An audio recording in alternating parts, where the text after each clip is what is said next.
Et salut tout le monde, c'est Jocelyn 1998. Aujourd'hui on se retrouve pour ce qui sera sans doute une des dernières vidéos de la chaîne puisque Monsieur Lily lui a stoppé les vidéos sur la chaîne et a décidé de commencer une nouvelle chaîne YouTube. D'ailleurs je vous conseille d'aller la voir, c'est Serwyn, Serwyn, où il y a déjà 2 séries de commencer. Donc je vous invite à aller y faire un tour. Et quant à moi je ferai peut-être encore des vidéos de temps en temps pour le plaisir, mais c'est très peu probable. Et dans cette vidéo donc je vais vous montrer l'intégralité de ma collection de mangas, à commencer donc par les figurines. Donc c'est pas vraiment des mangas mais ça fait partie de la collection. Je ne vous montrerai pas tout puisque je possède d'autres trucs en dehors des mangas et des figurines, mais je vais vous montrer tout ce que je possède dans cette étagère. Donc pour commencer, on a une figurine de Naruto Uzumaki du manga Naruto, avec ses vêtements donc de Naruto Shippuden. Derrière on a une carte Naruto Storm 3 avec Naruto donc en costume de Goku qui était fourni avec le jeu. Ensuite on a une pièce de 500 berries qui était fournie dans le One Piece Pirate Warriors Grand Pirate Kit, qui est un kit de précommande pour One Piece Pirate Warriors 2. On a ensuite le buste de Nami avec un drapeau à son effigie derrière du manga One Piece, qui était fourni aussi dans le One Piece Grand Pirate Kit. Une figurine de Roronoa Zoro, toujours du manga One Piece, style Z, donc vêtements qu'il portait dans le dernier film sorti en France en date. Luffy style Z encore une fois, de Monkey D. Luffy, donc toujours du manga One Piece. Shanks le roux, et enfin Trafalgar Law. Donc comme vous avez pu le constater, non je vais pas retourner, la majeure partie de mes figurines sont donc du manga One Piece à l'exception de Naruto. Ensuite on a d'abord dans les mangas Buster Kill, un manga écrit par Kenshiro Sakamoto, édité par Kana, et un manga qui compte actuellement 11 tomes et le 12e et dernier tome qui va bientôt arriver en France. Donc je n'en possède que 5 pour l'instant. Vous verrez que j'ai beaucoup de collections, enfin beaucoup de séries que j'ai commencé et dont je ne possède pas encore l'intégralité des tomes. Mais ça viendra avec le temps et peut-être que je ferai des vidéos où je mets des vidéos pardon, mises à jour de ma collection. Donc les 5 premiers tomes, pour ceux qui connaissent pas, c'est un très bon manga. Bon, ça sent un peu le manga pompé sur d'autres histoires, ça ressemble beaucoup à Fairy Tail, mais c'est un manga qui est relativement simple et c'est super à lire, donc moi je vous le conseille. Et c'est un manga de type shonen. Ensuite, Tokyo Ghoul, écrit par Sui Ishida, édité chez Glénat Manga. Pour moi c'est plus un seinen qu'un shonen, mais bon, ça fait débat. Et donc j'ai les 4 premiers tomes, il y en a 7 pour l'instant en France. Et donc, pour ceux qui connaissent pas l'histoire, en gros c'est un monde, donc ça se passe à Tokyo, au monde de Tokyo moderne, et en gros c'est un monde dans lequel il vit les humains et les ghouls. Et les ghouls en gros ce sont des êtres qui sont obligés de se nourrir exclusivement de chair humaine. Et un jour le héros Ken va tomber sur une ghoul qui va tenter de le dévorer, mais par la plus grande chance que puisse avoir un homme, il va être sauvé par un vieil accident, une grue qui va lâcher des poutres qui vont écraser la ghoul, qui n'aura pas le temps de se régénérer puisque les ghouls ont un taux de régénération assez rapide. Et donc lui, comme il aura été blessé, il va être trouvé par les ouvriers qui se sont rendus compte qu'ils avaient tué une jeune fille sans se rendre compte que c'est une ghoul et qu'ils avaient blessé un garçon. Donc le garçon va être transféré à l'hôpital et le médecin, pour le sauver, va lui greffer les organes de la ghoul, ce qui fait que notre ami Ken va devenir mi-homme, mi-ghoul. Et on va voir comment sa vie va évoluer à partir du moment où il ne peut plus se nourrir de nourriture humaine. Ensuite, X-Blade, édité chez Pika Édition, écrit par Tatsuhiko Ida et dessiné par Satoshi Shiki. Donc il y a 12 tomes, j'en ai que 4 pour l'instant, c'est une série terminée avec une deuxième série, une suite qui s'appelle X-Blade Cross, qui possède 3 tomes pour l'instant. Donc c'est un très bon shonen que je vous conseille, où en gros c'est il y a 4 ans, à Tokyo, il y a eu un gros accident et la moitié des arrondissements de Tokyo se sont effondrés. Et il y a eu un seul survivant qui s'appelle Harumi, Morisaki Harumi, je crois. Et donc, 4 ans plus tard, il va tomber sur des gens relativement bizarres. Un mec qui se balade avec 2 sabres et qui se bat avec des membres du gouvernement. Et il va avoir un accident de voiture, on va dire, puisque sa moto va rentrer en contact avec la voiture, il va faire un vol plané. Et il va se rendre compte, donc, celui qui possède, donc le proprio des 2 sabres, va lui demander de lui donner le deuxième sabre qui n'est pas porté de main puisqu'il est en train de se battre avec des membres du gouvernement. Et pris de peur, notre héros va prendre le sabre et se barrer. Et après il va se rendre compte qu'en fait le sabre c'est un fourreau humain, autrement dit une fille qui a pris la forme d'un sabre. Et il va découvrir que normalement seul le propriétaire du sabre peut l'ouvrir, enfin le dégainer, et que normalement quand le propriétaire meurt, le sabre meurt aussi. Sauf que le sabre, la jeune fille donc, son propriétaire est censé être mort depuis 300 ans, et donc normalement seul lui qui est censé être mort peut l'ouvrir, et comme il est mort elle aurait dû mourir, mais elle a survécu, et donc on va découvrir comment va évoluer l'histoire avec cette belle rencontre. Ensuite, l'attaque des titans, tome 1 à 8, donc pour l'instant il n'y a que 8 tomes, écrits par Hajime Isayama et édité chez Pika Édition. C'est un seinen, et je pense que tout le monde le connaît maintenant, le monde envahi par les titans, les humains qui sont retranchés derrière une grande muraille pendant plus d'un siècle, ils se croient à l'abri, et un jour, un titan colossal de plus de 50 mètres défonce la muraille qui sépare les humains des titans, et les titans déferlent sur un petit district des humains. Et à partir de là, les humains vont se rendre compte qu'ils n'étaient pas si bien à l'abri. Et on va suivre l'histoire du héros qui va rejoindre le bataillon d'exploration pour débarrasser le monde des titans. Ensuite, Assassination Classroom, écrit par Yusei Matsui, édité chez Kana. C'est un shonen assez sympa à lire, qui sort un peu de l'ordinaire, puisqu'en gros c'est un alien qui a détruit la Lune et qui menace de détruire la Terre. Et il laisse un an aux humains avant de détruire la Terre donc. Il va devenir professeur d'une classe et les élèves de cette fameuse classe devront tenter tout au long de l'année de le tuer. S'il n'arrive pas à le tuer à la fin de l'année, il détruira la Terre. Et donc on va suivre tout le cours de l'année où les élèves vont tenter de le tuer. Donc moi j'ai les 3 premiers tomes, il y en a 5 pour l'instant. Seven Deadly Sins, édité par Pika Édition, c'est un shonen écrit par Nakaba Suzuki, qui raconte l'histoire de Elisabeth, la princesse du royaume de Britannia, qui, suite au coup d'état perpétré par les chevaliers secrets, coup d'état donc dont personne n'a jamais entendu parler, puisque seul le roi et la princesse sont au courant, le roi est enfermé et la princesse a réussi à s'enfuir, et la princesse va essayer de retrouver les Seven Deadly Sins, un groupe de 10 mercenaires qui jadis avaient tenté un coup d'état, et elle va essayer de les retrouver parce que ce sont les seuls qui peuvent reprendre le pouvoir aux chevaliers sacrés, et elle va rencontrer, j'ai oublié comment il s'appelait, Meliodas. Elle va rencontrer Meliodas qui s'avère être un ancien Seven Deadly Sins, et donc avec l'aide de Meliodas qui lui aussi tente de retrouver ses amis, ils vont partir à la recherche des Seven Deadly Sins. J'ai donc 2 tomes, il y en a 3 pour l'instant, et c'est une série encore en cours. Samurai Deeper Kyo, les 6 premiers tomes, il y en a 38, c'est une série terminée éditée par Kana, c'est censé être un manga de type seinen, j'ai quelque peu du mal à y croire.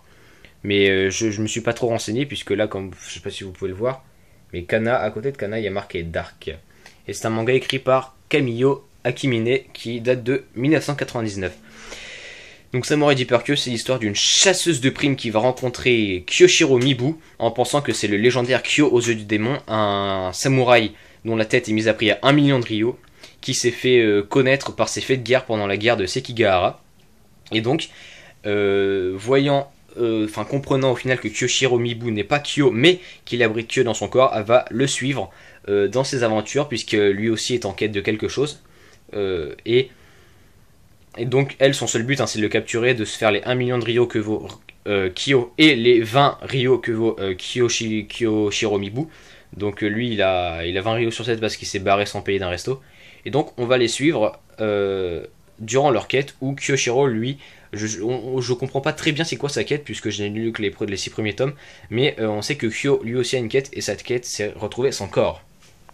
Ensuite, Monster Soul en 2 tomes, donc l'intégrale là, écrit par Hiro Mashima, Pika Édition, c'est un shonen qui raconte l'histoire de un groupe de, je crois que c'est 5 monstres, 4 ou 5 monstres, donc c'est un monde où il y a les humains et les monstres, les humains discriminent les monstres, et donc on va suivre les aventures d'un groupe de 5 monstres qui tentent qui protège les monstres des assauts des braconniers et des humains. C'est tout, c'est assez simple, il n'y a pas trop de développement dans l'histoire, mais c'est assez sympa à lire, et puis c'est rapide. Ensuite, Fairy Tail, tome 1 à 37, donc il y a 38 tomes pour l'instant. Pika Édition, Hiro Mashima, c'est un shonen, pas besoin de vous le présenter, tout le monde connaît, j'imagine.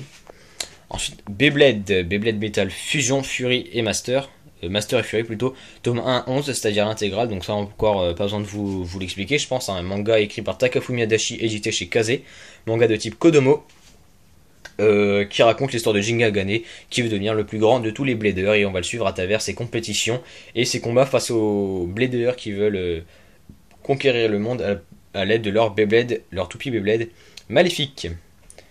Degreman, tome 1 à 15, il y en a 24 pour l'instant, c'est un manga encore en cours. Écrit par Katsuro Oshino, édité chez Glénat Manga, c'est un shonen qui raconte l'histoire de Allen Walker qui va rejoindre la congrégation de l'ombre pour devenir un exorciste et combattre les Akuma, armes de guerre créées par le conte millénaire, la forme la plus, un monstre diabolique qui tente de détruire le monde. Et on va suivre ses aventures, quoi, en gros. Il va rencontrer de nouveaux exorcistes, il va se battre contre le conte millénaire qui tente de déclencher une guerre pour détruire l'humanité. Enfin, voilà.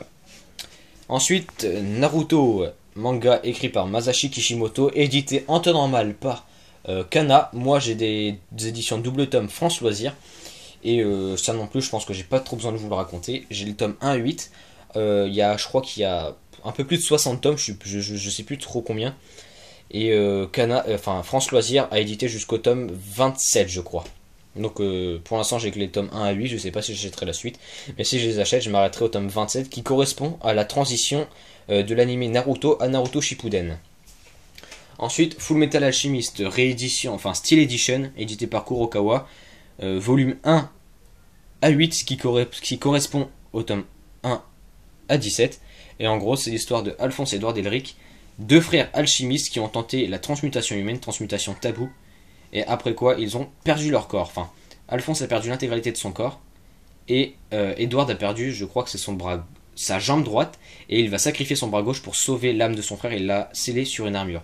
Et donc ils vont rejoindre, Edward va devenir un alchimiste de l'État pour accéder à des documents confidentiels et essayer de retrouver la légendaire pierre philosophale qui leur permettrait de s'affranchir de toutes les règles de l'alchimie et de pouvoir retrouver leur corps d'origine. Ensuite, Pokémon Noir et Blanc, tome 1 à 6, donc il y a 8 tomes, je sais pas si j'achèterai la suite. Ça tout le monde connaît, j'imagine, tout le monde connaît l'animé Pokémon avec Sacha et Pikachu, donc là c'est le même principe, sauf que les héros s'appellent Noir, c'est avec les personnages du jeu vidéo. Et en gros, c'est simple, un Noir, il part à l'aventure, il a son premier Pokémon, il décide de devenir maître Pokémon d'Unis, et donc il va récolter les badges. Ensuite, à côté, on a Pokémon, le film Zoroark, le film Blanc, Victini et Zekrom, et le film Kyurem. Donc, tous les mangas sont, les trois là sont écrits par Momota Inoue et édités chez Kurokawa. Par contre, les tomes là, je suis pas sûr que ce soit Momota Inoue. Non, c'est donc écrit par Hidenori Kusaka et dessiné par Satoshi Yamamoto. Ensuite, on a le droit à des hors-série One Piece. Donc, on a les deux animés comics One Piece d'Eden qui retracent le film numéro 5.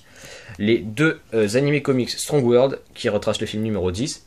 Le recueil Wanted, donc qui regroupe tous les one-shots de notre ami Ichiro Oda. Et ensuite, le petit One Piece Z, c'est un recueil de croquis. Vous voyez, tome 1000, mais non. C'était fourni en édition limitée au début. Je crois qu'il y a eu des réimpressions, c'est plus en édition limitée. Avec l'édition collector du film One Piece Z, donc c'est un recueil de croquis. Donc les croquis qu'avait fait Eiichiro Oda pour la création du film 11 ou 12, comme vous souhaitez, puisque pour moi c'est le film 12, puisque le film 11 c'est Mugiwara Chase, à la recherche du chapeau de paille, un film de 30 minutes en images de synthèse qui ne sortira jamais en France. Et donc en France, comme il ne sortira pas, Z est devenu le film 12. D'ailleurs, moi qui suis un grand fan de One Piece, vous voyez, j'ai plein de figurines, je connais pas mal d'animés, j'ai des hors-séries, vous vous demandez sans doute pourquoi je n'ai pas les tomes. Tout simplement parce que quand j'ai commencé à regarder One Piece, que j'ai commencé par l'animé, et j'ai lu les tomes qu'on m'a prêtés, j'ai lu 63 tomes, quand j'ai commencé il y avait à peu près 60 tomes, ce qui est énorme à rattraper. Et donc là plus récemment je me suis dit pourquoi pas, je cherche des tomes donc d'occasion pour pouvoir acheter par lot moins cher, mais c'est pas gagné puisque c'est quand même plus de 200 € pour avoir l'intégrale d'occasion. Donc je suis pas sorti. Mais 200 € c'est quand même une bonne économie par rapport aux 500 € pour les avoir les 71 tomes neufs. Ensuite, Terme Romae, écrit par Mari Yamazaki et édité chez les éditions Casterman. C'est un manga de type, j'en ai aucune idée, qu'on m'avait offert. C'est un manga basé un peu sur l'architecture, mais ça se base en Grèce antique, où un architecte va régulièrement s'évanouir dans des bains, dans de l'eau donc, et se réveiller donc encore une fois dans l'eau, donc dans des bains, des piscines ou autres, mais dans le Japon moderne, et il va s'inspirer de ce qu'il voit dans le Japon moderne pour innover à l'époque antique.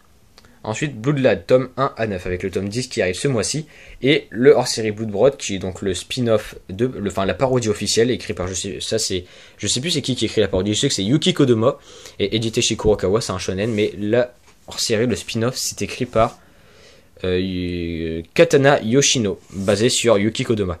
Donc Bloodled, c'est l'histoire de Stase qui vit dans le monde des démons. Un jour, une jeune humaine va s'égarer dans le monde des démons par pur hasard, et Stase, lui, qui est un vampire, n'a jamais sucé le sang d'une humaine, mais surtout il a aucun intérêt à le faire puisqu'il respecte à fond les humains pour la culture nippone, les mangas, les jeux vidéo et autres. Et donc ils vont avoir une longue discussion, sauf que étant le boss d'un des nombreux territoires du monde des démons, il va devoir aller se battre contre quelqu'un qui veut tenter de lui voler sa place, et donc quand il va revenir, son ami Fuyumi, qui est une humaine donc, se sera fait dévorer par un monstre. Sauf que un humain qui meurt dans le monde des démons devient un fantôme, et donc tout au long du manga, il va tenter de la ressusciter, car il a décidé que ce serait la première humaine dont il sucerait le sang. Et enfin pour finir, Red Raven, Signed, écrit par Shinta Fujimoto et édité chez Kana, tome 1 à 7. Ça raconte l'histoire de Andy, un Red Raven. Donc les Red Raven, ce sont une unité de 4 ou 5 membres, je crois, et créée par le gouvernement pour maîtriser la mafia prédominante donc dans ce monde. La doctrine des Red Raven, c'est tuer une personne pour en effrayer 1000, ou 100, je sais plus. Et donc le principe des Red Raven, c'est de maintenir l'ordre dans le monde où la mafia est quand même prédominante. Et on va suivre les aventures de Andy et des autres Red Raven à travers la réapparition d'une ancienne famille mafieuse qui était très crainte quand elle était encore là. Et voilà, c'est tout donc pour ma collection de mangas. J'espère que ça vous a plu. Si c'est le cas, n'hésitez pas à laisser un commentaire, un pouce vert, à vous abonner et à rejoindre et à regarder les autres vidéos. Je vous conseille aussi d'aller voir la chaîne de Serwin, alias Monsieur et Lily, hein, sur notre chaîne, mais qui s'appelle donc Serwin sur sa nouvelle chaîne. Et moi je vous retrouve peut-être pour une prochaine vidéo, mais c'est pas sûr. Allez, salut tout le monde.